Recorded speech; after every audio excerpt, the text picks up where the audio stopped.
Muy buenas tardes o buenas noches, muchas gracias por estar nuevamente con nosotros en Salud 10 Televisión. Hoy tenemos un programa por demás interesante. Ustedes muchas veces deben haber escuchado hablar del cannabis medicinal.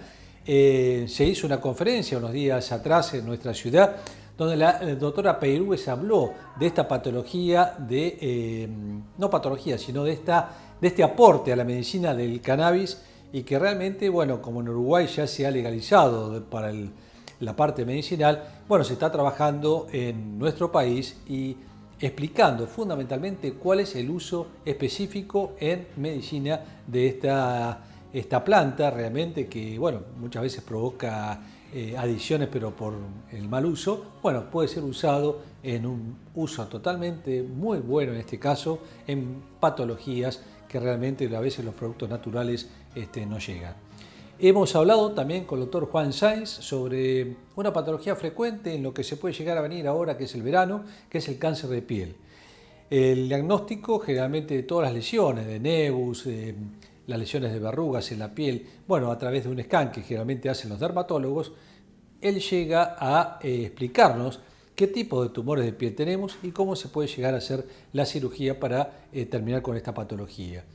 Y hablo yo en este caso de lo que es el papilomavirus humano, HPV, específicamente en la parte de los hombres, que es una patología muy silenciosa y que realmente hay que tenerla en cuenta para tratar de subsanarla, y específicamente por las enfermedades o los daños que puede provocar en la salud de la mujer. Así que vamos al programa y nos reencontramos al final.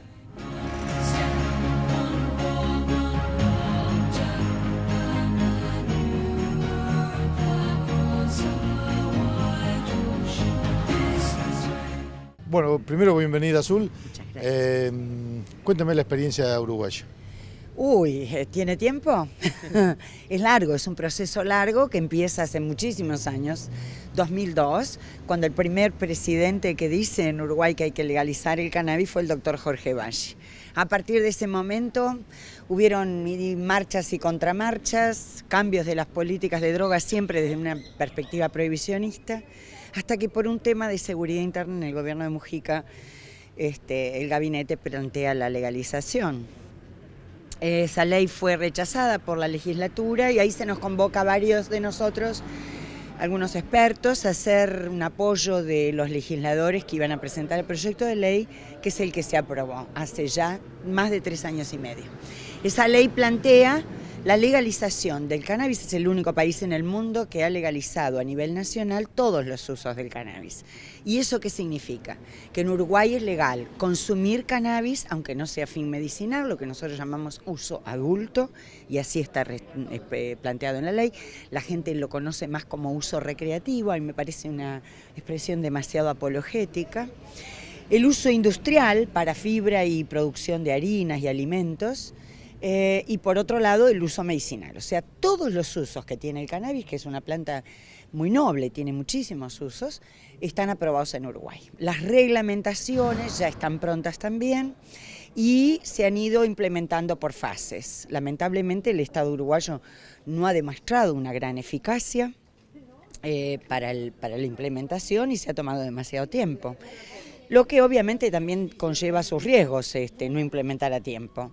La creación, por ejemplo, de mercados alternativos. Está legalizado el uso medicinal, pero no hay disponibilidad de producto para ir a comprarlo en las farmacias. Obviamente se genera un mercado clandestino alternativo. El Estado, en este caso, ¿tiene la seguridad de hacer los controles que tiene que hacer cualquier Estado? Pero claro, por supuesto, eso es un tema. Cualquier facultad de química acá se pueden hacer, en Tandil, en Azul. Azul, de hecho, tiene un cromatografista de primer nivel, que es lo que se requiere para hacer el control de calidad y determinar.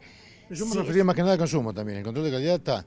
Me refería al consumo de la gente. ¿Por qué hay que controlar el consumo? A eso, porque los que dicen, los que no están muy en contra de esto, lo pueden plantear. Sí, claro, lo plantean porque tienen una visión prohibicionista, que no respeta ni derechos humanos ni el derecho a las libertades individuales civiles. Las constituciones del mundo entero, hasta las convenciones de drogas del 61, que avasallaron todos los derechos humanos y civiles, han determinado que en algunos países el consumo fuera prohibido. En Uruguay se descriminalizó el consumo en el año 1974, en el mismo año que en Argentina se prohíbe. En plena dictadura uruguaya, aún así, en plena dictadura, se legaliza, se descriminaliza el uso. Lo que no se había descriminalizado, no se había legalizado era el acceso. O sea, era una gran perversión. Para ejercer un derecho tenía que cometer un delito, una ridiculez. Eso fue salvado con la ley. Ninguna ley va a asegurar el control de nada. El que cree eso en realidad tiene una ilusión de control, como muchas veces las cabezas más conservadoras y prohibicionistas tienen, que no está basada en el respeto de los derechos individuales. El verdadero control de un problema tiene que ver con el desarrollo del control social participativo, la educación y la prevención. Y eso no se logra con ninguna prohibición. Uno ha escuchado en algunos... Porque de hecho, permítame, el consumo de todas las drogas, no solo del cannabis, viene aumentando desde el año 1940 y pico en formas inusitadas en pleno régimen de prohibición. O sea, todo lo que dicen los prohibicionistas, que la legalización va a aumentar el consumo, en realidad eso, todo lo que dicen que puede suceder, que van a consumir los menores, todo ya sucede. Lo que trae la legalización es el revés, es restringir el uso, restringir el desarrollo, quién puede producir y quién no. El que no cumpla con la ley tendrá sus sanciones, pero no al ejercicio de un derecho privado. Uno ha escuchado a veces en algunos debates o en algunas charlas que los que están a favor está bien, lo argumentan, los que no están muy seguros dicen, pero científicamente esto no está comprobado. Pero eso no es cierto tampoco, yo siempre les digo, a mí me dice, pero Peiraube, vos tenés que comprender, yo no creo en esto. ¿Y sabe cuál es mi respuesta? Yo soy una científica, soy madre, soy médica, no consumo cannabis, por eso tengo esas razones personales además para legalizar.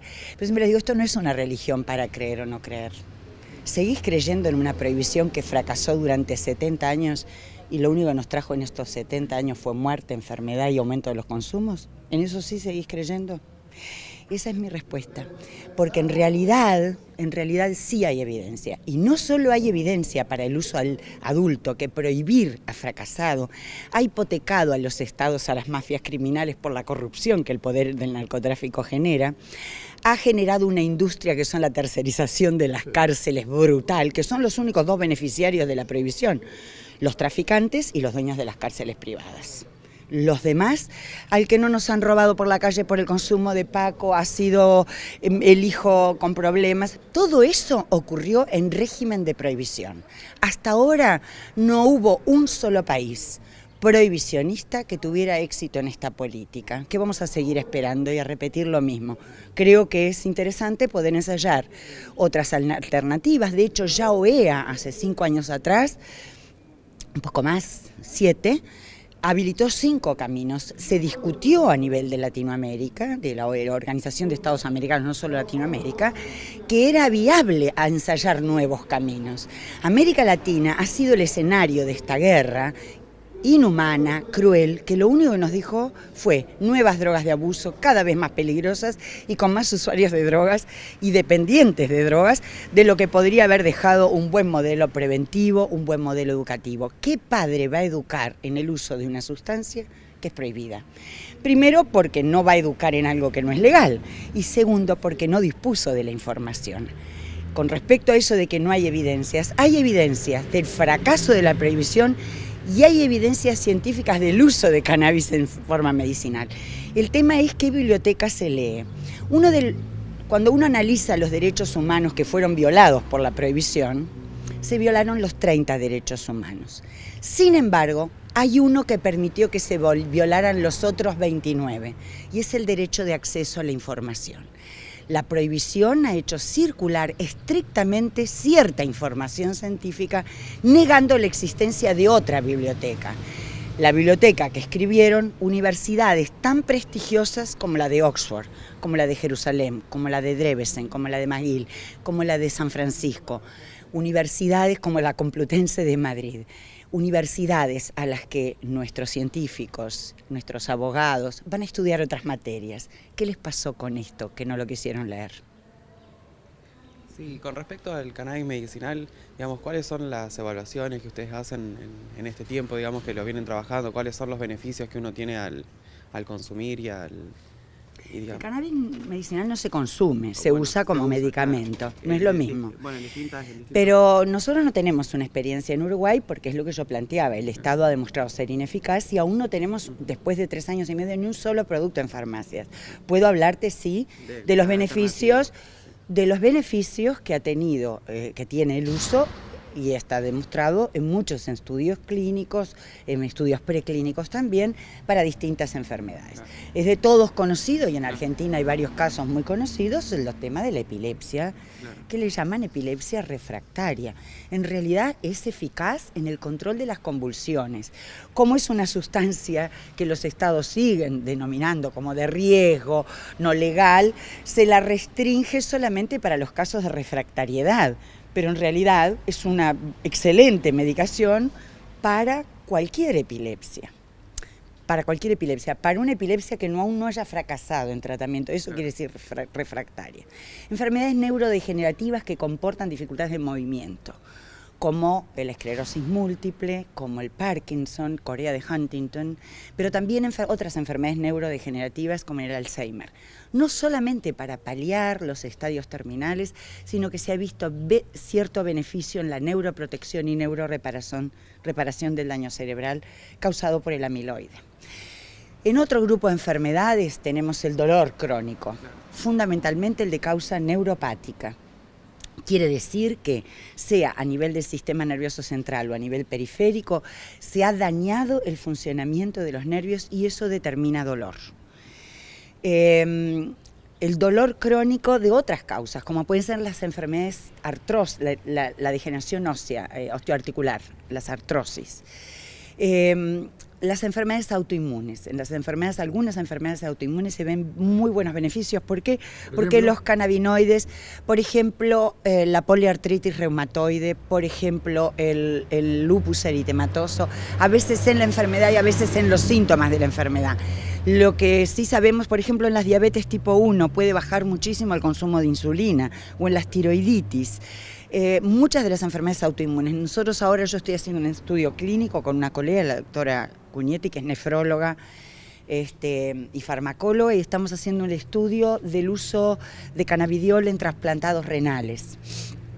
Para yugular el dolor, como ustedes saben, los trasplantados renales no pueden usar muchos analgésicos por su sufrimiento renal.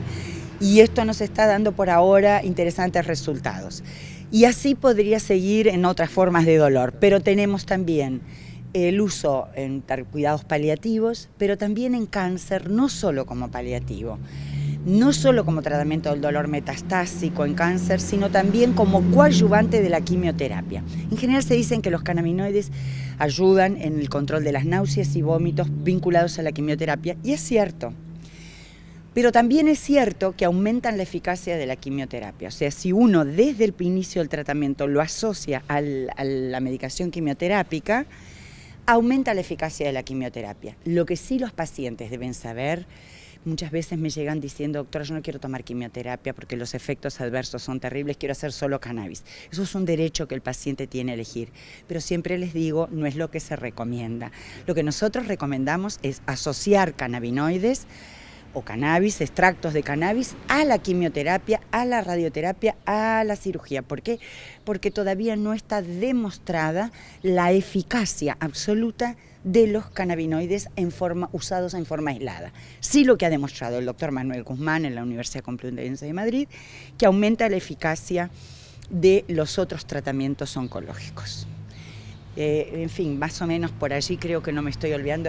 Sí, dentro de las enfermedades autoinmunes está también la colitis ulcerosa crónica, la enfermedad de Crohn, que son enfermedades inflamatorias que también tienen bastante ineficacia en el tratamiento convencional.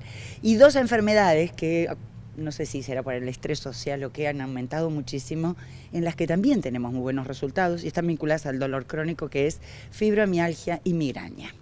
O sea, es muy vasta la lista de enfermedades y a veces inclusive porque sabemos cómo funcionan los cannabinoides y también sabemos cómo funcionan nuestros propios cannabinoides. La gente lo que tiene que saber es que la planta funciona en nosotros, los componentes de la planta funcionan en nosotros, porque nosotros tenemos sitios para acción de esos compuestos de la planta.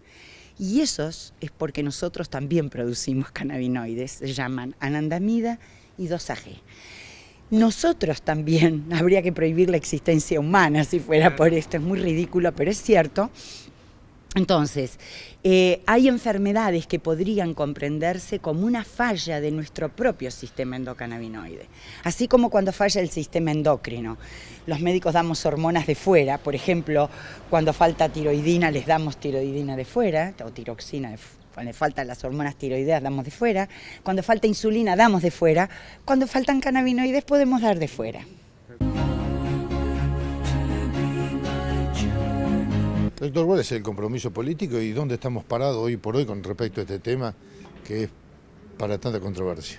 Bueno, el compromiso político de nuestra comunidad, de nuestro pueblo de General Madrid es muy importante porque desde hace mucho tiempo que somos parte de esta construcción comunitaria en el cual están los padres, que son los que más sufren, donde están los cultivadores solidarios que aportan la sustancia, donde hay médicos, donde se están sumando cada vez más a este colectivo científico, se están sumando universidades, bueno, se están sumando políticos y de esa manera se puede transformar la realidad. Creo que la política tiene que estar a la altura de las circunstancias y poder generar puentes entre los problemas y las soluciones.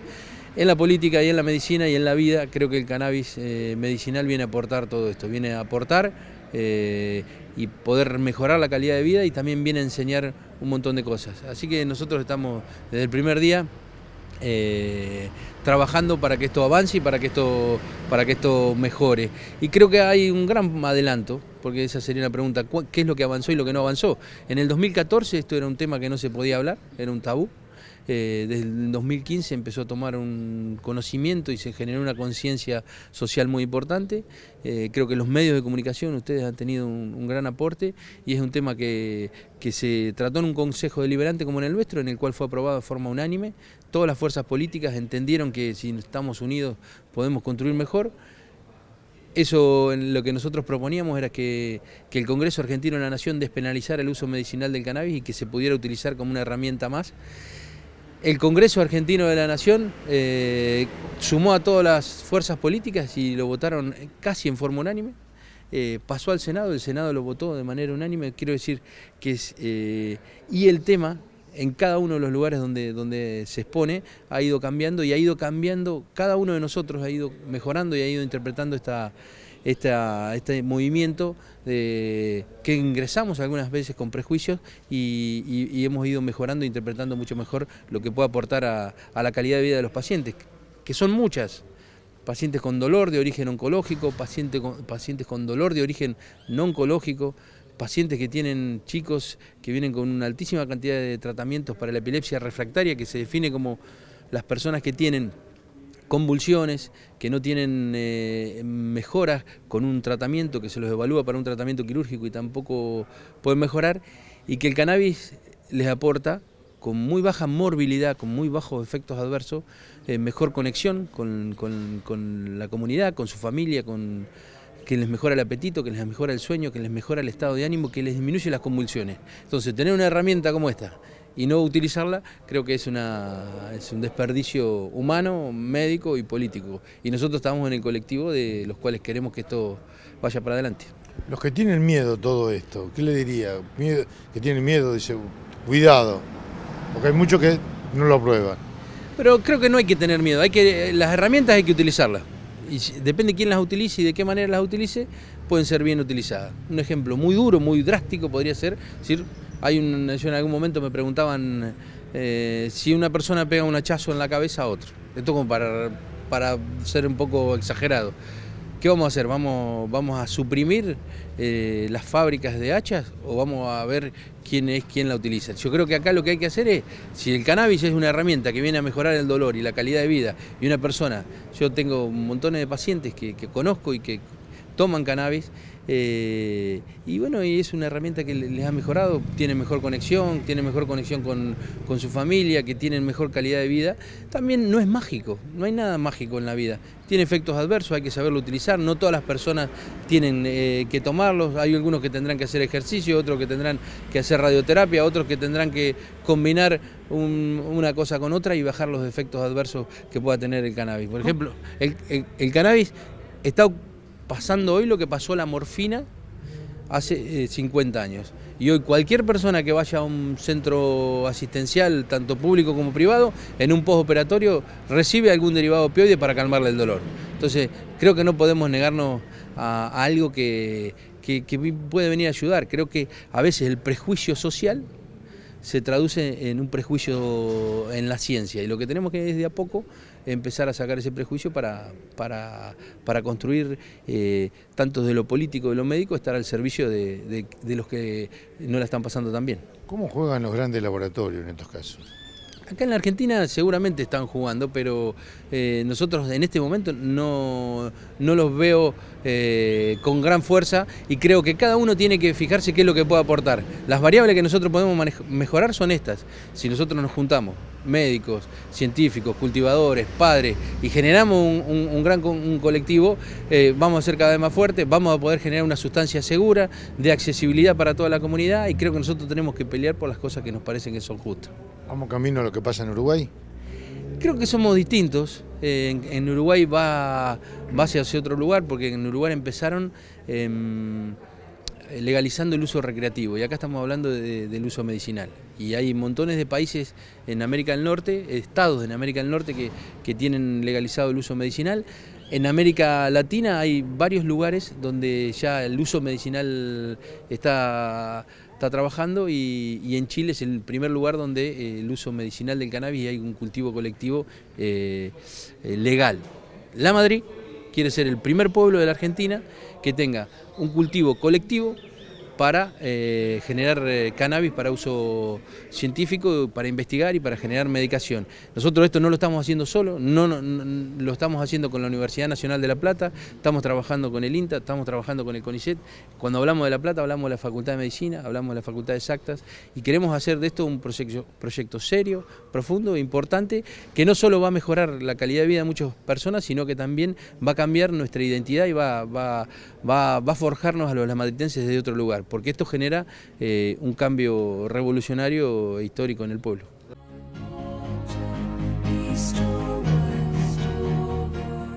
Hoy vamos a hablar de una patología que es conocida seguramente más por las mujeres, que es lo que se denomina virus de papiloma humano, o comúnmente llamado HPV.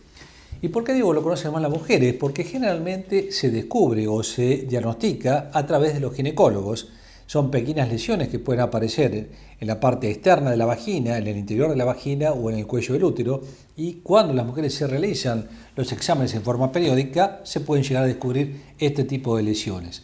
Pero también ocurre en los hombres, y acá es donde va el énfasis, porque los hombres generalmente son asintomáticos a esta patología, excepto que pueden aparecer en forma de verrugas que son visibles, pero la mayoría de las veces son pequeños puntos blancos microscópicos que hay que buscarlos a través de un estudio que se llama penoscopía, y a través de eso tratar de determinar si la pareja, en este caso el hombre, también tiene virus del papiloma humano, HPV. ¿Por qué es importante?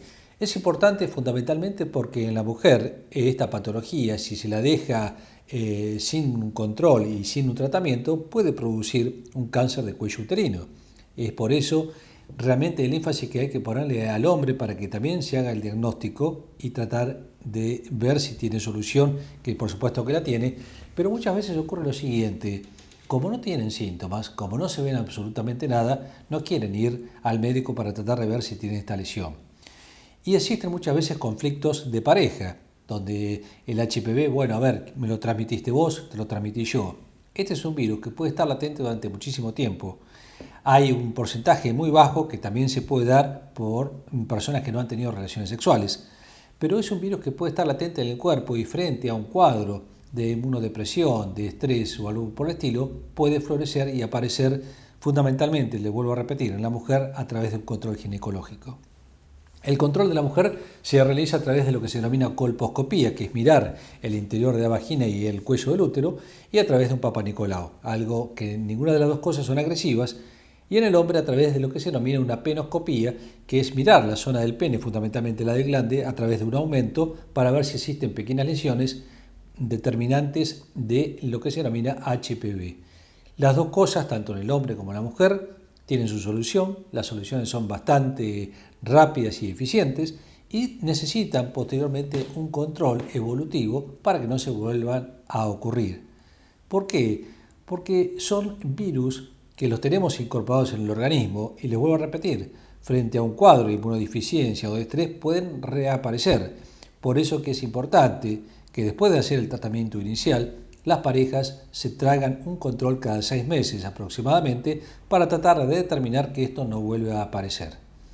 Hoy en día, a Dios gracias, existen las vacunas para el HPV, pero son vacunas que se dan en aquellas personas que todavía no han tenido relación sexual. Es obligatoria y se da en edad muy temprana, 11, 12 años en las chicas, y por suerte ahora también se está realizando la vacunación a los hombres, a los chicos. De esta forma se van a prevenir muchos casos de HPV. Existen, el virus es el de HPV, es el apellido, pero existen varios nombres de este virus, o sea que hay varios tipos de virus. La vacuna está enfocada a los principales, si bien no cura, no previene de todos, pero fundamentalmente va a prevenir de aquellos que pueden llegar a producir lesiones cancerígenas, específicamente en la mujer. Muchas veces nos consultan, a ver, doctor, ¿me puedo vacunar ahora? 35 años, 40 años, no, en realidad no tiene sentido colocarse una vacuna a esa edad porque no estaríamos previniendo algo que ya esto hay que hacerlo antes de haber comenzado su vida sexual. El tratamiento en el caso de los hombres se hacen pequeñas topicaciones con algunas sustancias que lo que hacen es cauterizar la zona o si no a través de pequeñas cauterizaciones químicas o eléctricas con anestesia no se siente absolutamente nada y de esta forma eliminamos totalmente el virus del HPV. Y vuelvo a reiterar que es importante el control periódico posterior aunque no tengan ningún tipo de síntoma. Si además de esto uno llega a encontrar verrugas o alguna formación a nivel del glande o de la piel del prepucio, es importante consultar porque pueden ser lesiones de HPV y de esa forma también prevenir a su pareja. El tema de las mujeres depende de dónde está ubicado el HPV, los tratamientos son muy variados, puede hacerse láser, se puede hacer cauterización, en algunos casos cirugía si es muy profundo, pero bueno, esto ya es un tema de los ginecólogos para tratarlo. El punto de vista urológico es que el HPV en el hombre se debe controlar. Puede ser que esta pareja sea su única pareja sexual y también le puede aparecer. Esto no tiene que ser causa de ningún tipo de discusión porque, les vuelvo a repetir, hay personas que nunca tuvieron relaciones y que pueden tener lesiones de HPV. Hoy en día se están viendo otras localizaciones de este virus, pero bueno, a los que nos incumbe a nosotros, que es la parte urológica, específicamente a la zona del pene es donde pueden llegar a aparecer. Para que ustedes tengan una idea, de 10 personas que están en la calle, 4 tienen HPV y solamente 1 o 2 personas lo saben. La importancia de esto es evitar fundamentalmente el cáncer de cuello en la mujer. Si bien existe un porcentaje muy ínfimo de cáncer de pene en el hombre, cuando esto se deja avanzar y no se trata a tiempo. Bueno, les agradezco su atención y bueno, estaremos seguramente invitando en algún momento a un ginecólogo para que nos brinde la opinión del punto de vista de la mujer, del punto de vista ginecológico sobre esta patología que es el HPV.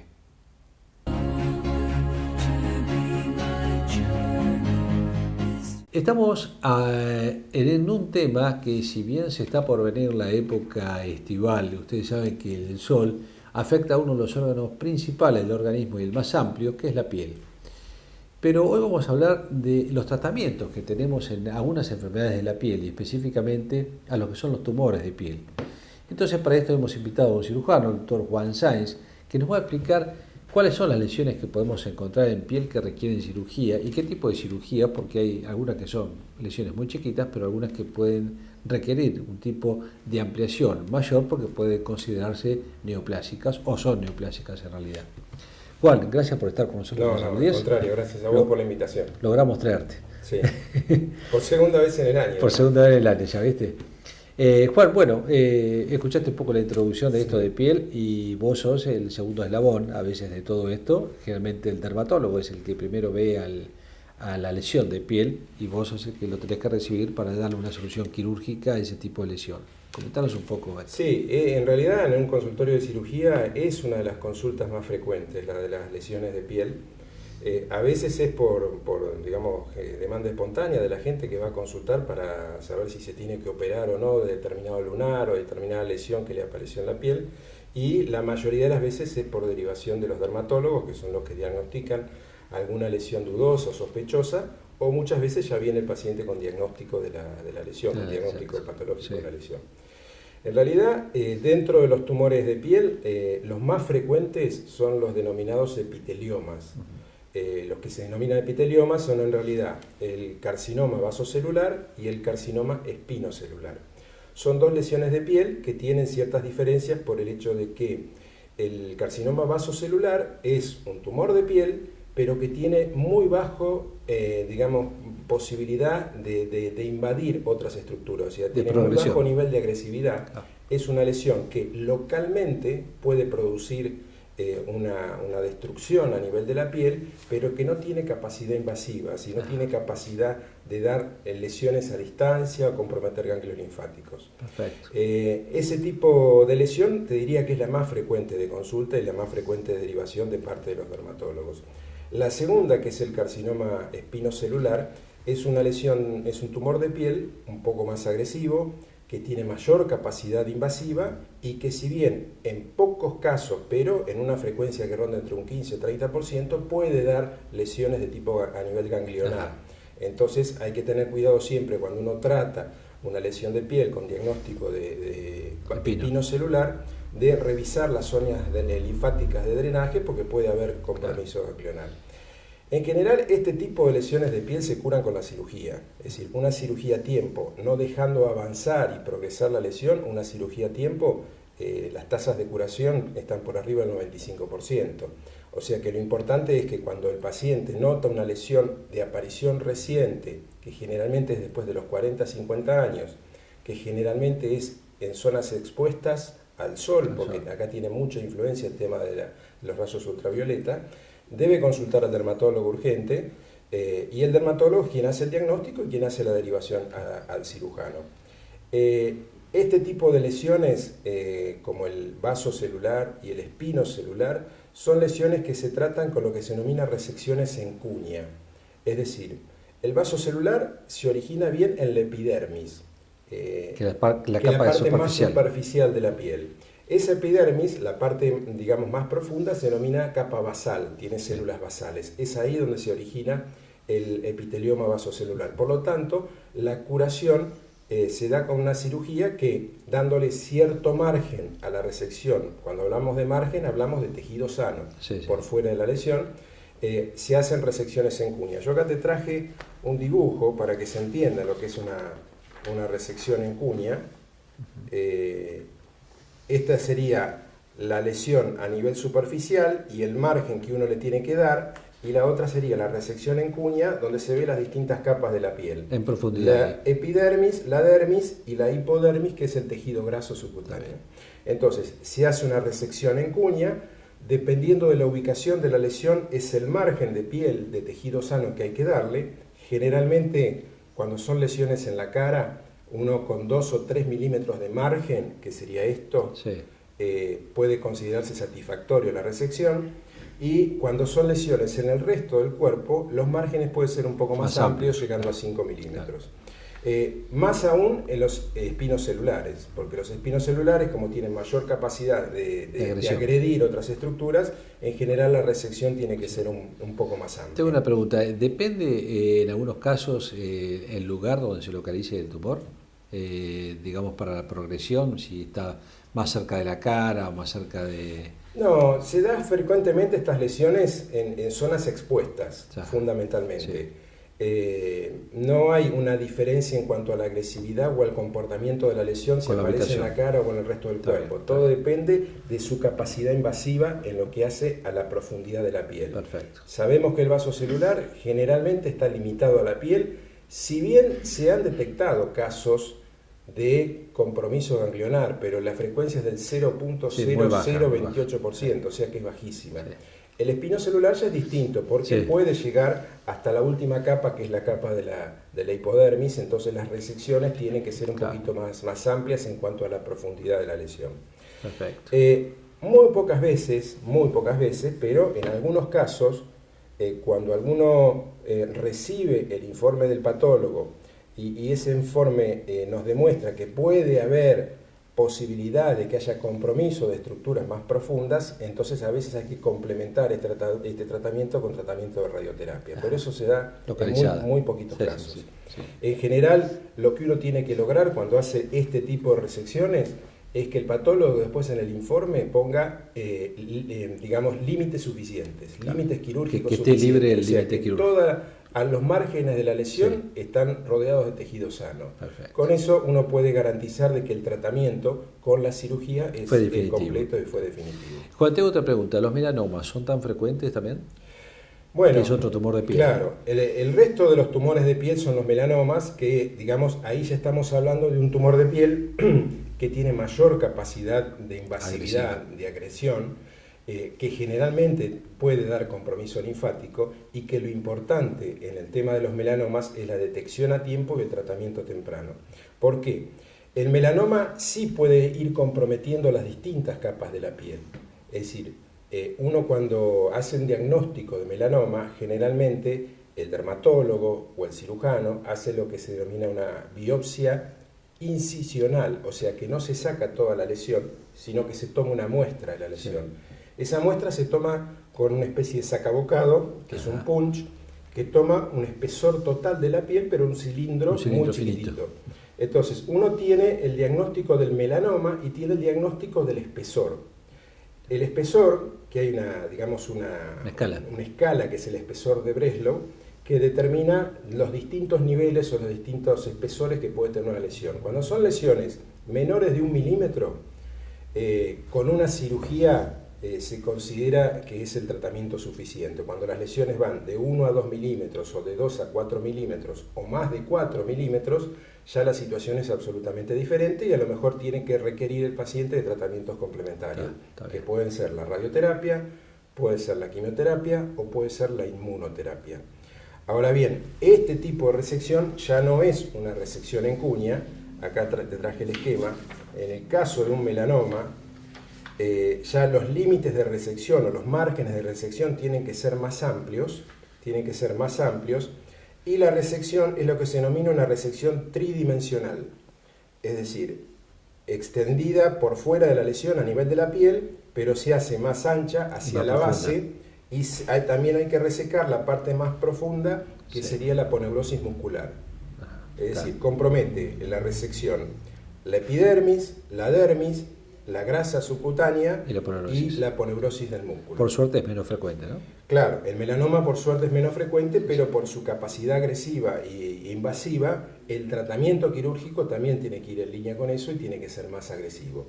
En el caso de los melanomas, cuando nosotros operamos melanomas que son de un espesor de 1 milímetro y que no tienen ganglios palpables en las zonas de drenaje linfático, con la cirugía sola, si el patólogo confirma que tiene 1 milímetro de espesor, estaría cubierto todo el tratamiento. Después hay alternativas, porque nosotros podemos tener un paciente que a lo mejor tiene un espesor mayor de 1 milímetro, pero no tiene ganglios palpables. En esos casos uno puede llegar a necesitar la exploración linfática y es lo que se denomina la técnica del ganglio centinela, que es marcar un ganglio, que es el primer ganglio de drenaje de la zona donde está la lesión, poder sacarlo ese ganglio en la cirugía, que el patólogo lo analice, si ese ganglio está sano, ahí termina la cirugía. Si ese ganglio está comprometido, hay que hacer lo que se denomina un vaciamiento de la zona linfática de drenaje. Eso ocurre generalmente en las lesiones que pueden tener más de 1 milímetro. Ahora, puede darse el caso que la primera consulta un paciente tenga... Qué chiquito, vos decís, cuando me decís 1 milímetro, ¿no? 1 milímetro, es muy chiquitita la lesión, a veces para verla y buscarla, ¿no? Puede darse el caso que un paciente tenga un diagnóstico de melanoma en sus distintas variantes, ¿no? Porque hay distintos tipos de melanomas, puede ser que tenga un diagnóstico de melanoma, y puede ser que cuando llega a la consulta ya tiene ganglios palpables. En ese caso, el tratamiento siempre va a ser combinado sobre la lesión y sobre la zona linfática de drenaje. Mensaje, Juan, para todo esto, para tratar de evitar o hacer un diagnóstico precoz de todo esto. Sí, el mensaje es que toda persona que detecte una lesión de aparición reciente, sobre todo en el caso de las primeras lesiones que contamos, que son los epiteliomas, que pueden aparecer como lesiones sobrelevadas, como lesiones que pueden tener una úlcera central, como lesiones que tienen tendencia al sangrado, o sea que apenas se tocan sangran fácilmente, consultar inmediatamente al dermatólogo para que se haga el diagnóstico y se vea si es necesario una resección quirúrgica o no. En el caso de los melanomas, que generalmente son lesiones pigmentadas, hay una regla, que es la regla del ABCD, que es analizar la asimetría, porque generalmente son lesiones asimétricas, o sea, tienen una forma que no es regular. Hay que ver los bordes de la lesión, si son bordes regulares o irregulares. Hay que ver el color que tiene, porque generalmente la pigmentación no es uniforme, sino que tiene zonas más pigmentadas y otras más leves la pigmentación. Y hay que ver el diámetro, porque generalmente son lesiones más extendidas que un lunar, un nevo común. Entonces, uno cuando analiza este tipo de lesiones pigmentadas de aparición reciente, y que en el caso sí de los melanomas se pueden dar a partir de edades, digamos, de personas mucho más jóvenes, a partir de los 20 años. ¿Y también influye el sol ahí? También influye el sol, sí. También influye el sol, por eso se da más en determinado, digamos, raza que tiene pigmentación más clara, más clara, exactamente. Pero bueno, son lesiones que hay que analizar estas cuestiones, fundamentalmente prestar atención a los bordes, al color, a la simetría, para ver si tienen que hacer la consulta y que el dermatólogo haga el diagnóstico. Ese diagnóstico generalmente va a ser a través de una pequeña biopsia, que es una biopsia que generalmente se puede hacer en consultorio, y con eso se tiene diagnóstico, y con eso se sabe cuál va a ser el tratamiento. El pronóstico y todo, está bien. Bueno, Juan, te agradezco mucho, ha sido muy claro en todo esto que es lesiones de piel, tumores de piel, en realidad, que no todos son malignos, hay tumores de piel que son benignos también, pero por lo menos hacer hincapié en el diagnóstico precoz de todo esto, porque muchos de estos tienen curación únicamente a veces con una mínima cirugía. Te agradezco mucho, Juan. No, gracias a vos. Continuamos.